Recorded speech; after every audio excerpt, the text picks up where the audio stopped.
Ebony, welcome back. So, did you see the Grammys?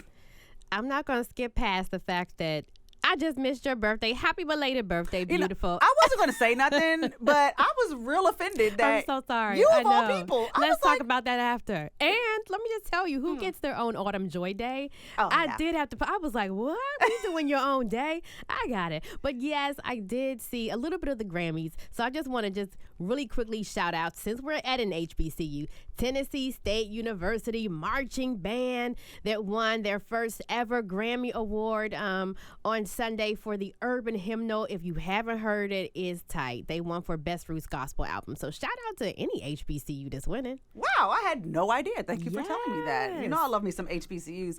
Okay, Ebony, so the president has his big State of the Union speech tomorrow. I mean, there's been a lot going on since this administration took over. There's been a lot. And tomorrow, in my mind, I'm looking at it like this is a Super Bowl where the president really has to lay some stakes in the ground. He's going to lay out his accomplishments that the administration has done. And there has been a lot going on. He's going to be talking about lowest unemployment rate in 52 years, absolutely. Inflation starting to cool, lower health care costs. He's going to talk about the COVID public emergency ending in the month of May. Also, the infrastructure bill that is expected to really help with the disenfranchisement that has been done in Black and brown communities. You've got the Inflation Reduction Act. He really has a long list of things that he can go over, not to mention this is a president who has appointed more Black and brown judges on benches than any other president, and under him we have the first Black woman Supreme Court Justice, Miss Justice Ketanji Brown Jackson, of course. So here's the thing, despite a list of all these accomplishments, ABC did a poll and it showed that Biden's overall performance rating disapproval rate is at 53%. And on the economy, just 37%, despite all that I have listed. Now, it also said that 4 in 10 Americans say they've gotten worse off financially since President Biden has taken office. There's a lot of disillusionment going on. And then you have 6 in 10 Democrats that were polled that said they don't want to see him be back in office again. I think we also have to remember that the president will be 81 years old running. He will be the oldest presidential candidate running. And of course, many are taking that to say, well, what about his capabilities? But he's going to go down that list. Now, he does face a number of other challenges that I'm sure are going to come out, and a question of how he will address it in his speech. You've got the debt limit standoff with Republicans. Can this Congress move in any way together in a bipartisan way so the U.S. won't default? GOP saying that they will not budge on raising this debt limit. Even though inflation also is softening, there are many fears out there over a recession. He's also facing the Justice Department probe into these classified documents that have taken over the news.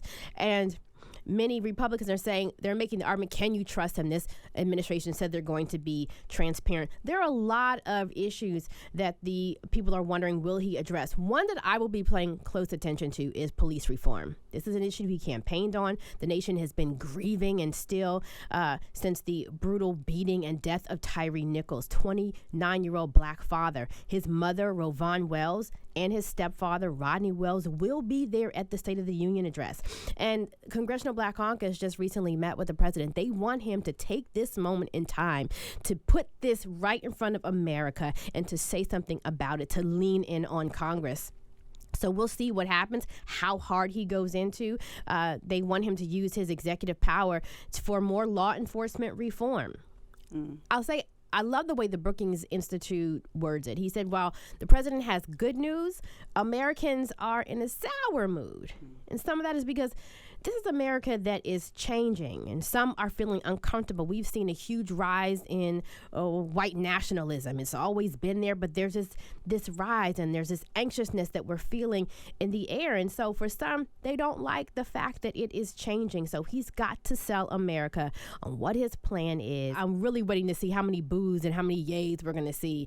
It's going to be like political theater for this country. Well, as long as he doesn't tell people to stand back and stand by, I'm okay. All right.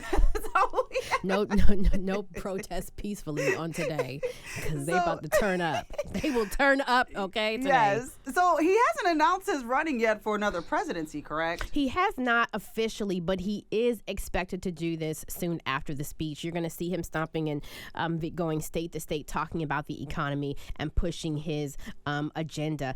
But lastly, here's what I really want to leave people with. I want them to go over to the Association for the Study of African American Life and History organization by Carter G. Woodson. And they set the theme for Black History Month. And this year it is Black resistance.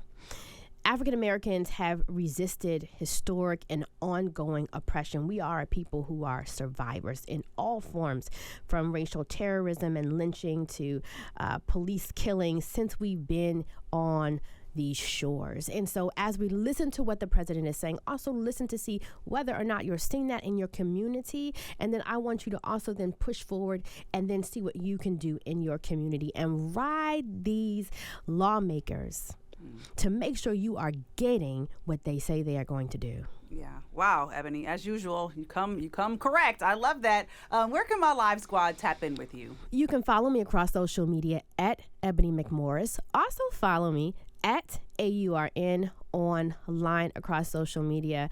You can find the stories that we're doing there this week. For Business for the Culture, which is every Friday at 10 a.m., we're going to be talking about police reform. I've got some fire guests coming on, so make sure you tune in Friday at 10 a.m. All right, Ebony, until next week, thank you for keeping us in the know. Absolutely. All right, see you later, Live Squad.